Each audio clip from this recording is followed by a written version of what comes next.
our research, we learned that poverty will never be a choice. I hear a lot of privileged people say, "Why don't you just work?" Maybe because you don't try hard enough, to people who are living in poverty. But I just want to say, if poverty was a choice, why do people who work like jeepney drivers that work for more than 8 hours a day still remain poor? With that said, poverty is not a choice, but it is the actions of the government's ineffective efforts to manage the issue. Poverty still exists because of bigger systems like higher costs for education and the healthcare system, and not a lot of people can afford it.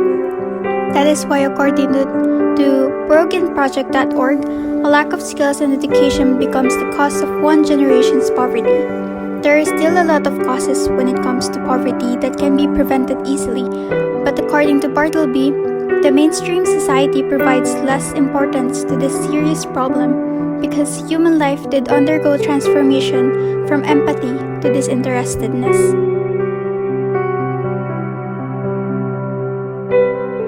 Poverty has always been a problem. United Nations stated that even before COVID-19, there will be always a percentage of the global population that will still live in extreme poverty. But what even is the cause of poverty? The very obvious reason would be inequality. If there is no inequality, then everyone would be able to go to schools, everyone would be aware of their own rights, and everyone would be given the opportunity to have jobs, and everyone would be able to live their lives with a roof over their heads. But that just simply isn't possible when there are also limited resources for every person to meet their wants and needs. There is also the issue of the government's incapability to have a concrete plan to address the issue. But even though they have a plan, it is often rather than not executed poorly.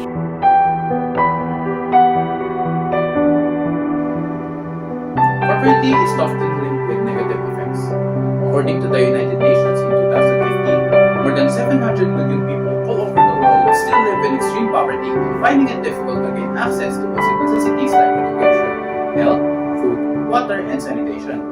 In addition to that, one of the most consistent findings in studying poverty is that the measure of an individual's health is heavily influenced by one's socioeconomic status. If poverty is reduced, or better yet, eradicated, we will not only live in an economically stable community, also, the concerns of every aspect of the human living condition will follow. As health is mentioned above, the health concerns of the community will be properly addressed. It will be reduced. People will have more access to healthcare and human welfare. And from there, everything will follow, from the uplifting of education to sanitation and to crime prevention, to name a few. We may not completely eradicate poverty, but at the very least, it is our hope that it be reduced to a significant level wherein the basic functions of the human race will still be promoted. So, here are some different ways on how to end or prevent poverty. First, education. Education raises everyone's income and it should be available and accessible to everyone. It promotes knowledge and capacities and minimizes risk and marginalization-related inequities. Second, provide opportunities and enhance employment. Non-literate people can be taught a few skills to boost their employability, have income opportunities, and foster entrepreneurial ability. Third, ensure equity, equality, peace, and resilience. Inequality fuels poverty, so everyone must have equality of outcomes rather than resources because it can help them achieve their goals. Additionally, we must promote peace to boost public services and support the communities to become resilient because it helps to adapt to long-term changes and reduce risk. Fourth, raise awareness and make initiatives to empower. To achieve climate justice solutions and reduce poverty, we must promote social protection programs to help the poor and raise awareness about global poverty, including formulating and implementing poverty reduction plans to ensure programs reflect their concerns. And lastly, develop social services and boost natural resource management. Most rural poor people rely on agriculture or natural resources, so they need fair and equitable access to essential resources and social services.